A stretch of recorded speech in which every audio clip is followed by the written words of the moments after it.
सबका एक विजन है बिहार को लेकर के कि रोजगार नहीं है, पलायन हम रोक देंगे, हम आएंगे तो ऐसा कर देंगे। कभी नहीं, आप पहले गलत बात कर रहे हैं। पिछले 20 वर्ष में बिहार में पलायन मुद्दा है, किसी ने आज तक कहा ही नहीं है। 3 साल से पहले किसी पत्रकार को लाके दिखा दीजिए जिसने पूछा हो बिहार में कि पलायन के लिए आप क्या करेंगे।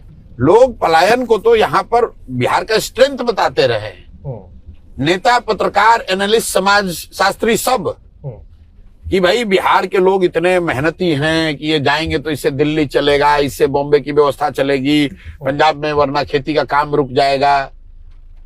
ये तो पत्रकार हो, कोई भी पत्रकार हो, बड़े से बड़ा पत्रकार दिखाइए हमें आपने मेरी रिपोर्ट में रहा है, मैं अन्य लोगों की वो नहीं करता। आप मुझे दिखाइए, हम भी तो यहीं बिहार में रहे, हम भी तो 2015 का चुनाव कराए हैं। कोई ऐसा आदमी नहीं है जिसने आकर पूछा हो। यहाँ के सामाजिक राजनीतिक मुद्दों में पलायन और पलायन को रोकने की बात पर नहीं रहा। ये 3 बरस पहले हमने शुरू की।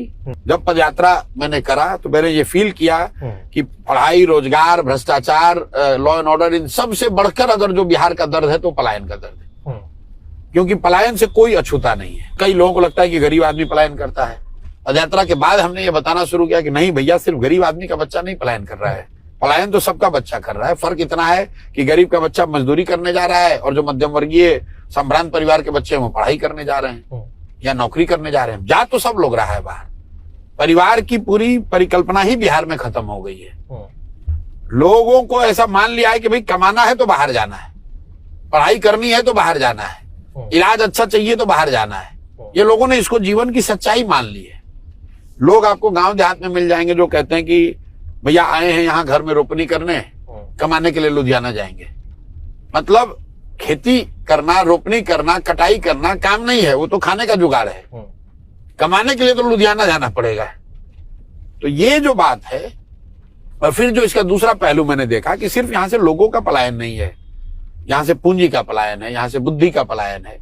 तो पलायन, उसकी जो व्यापकता है और उसका जो सामाजिक आर्थिक असर है, उस पर कभी ना व्यापक यहाँ चर्चा हुई, ना कभी किसी लीडर ने उस पर कोई टीका टिप्पणी की, और ना कभी किसी पत्रकार ने, किसी एनालिस्ट ने इसको इतना बड़ा मुद्दा बनाया। अब जब ये पहली बार जनसुराज ने इसको इतना बड़ा मुद्दा बनाया है तो नेचुरली इस बार ये चर्चा हो रही है। हर लोग बता रहे हैं, हर लोग ये बात कर रहे हैं कि हम नौकरी देके पलायन रोकेंगे, कोई कह रहा है हम 5 वर्ष में रोक देंगे, ये करेंगे। जनसुराज ने अपना एक प्लान रखा है और जनता को ये समझ है कि भैया कौन पलायन की बात कर रहा है और कौन व्यक्ति, कौन वो फॉर्मेशन है जो सही में पलायन को रोक सकता है, क्या रास्ता, क्या उपाय हो सकता है।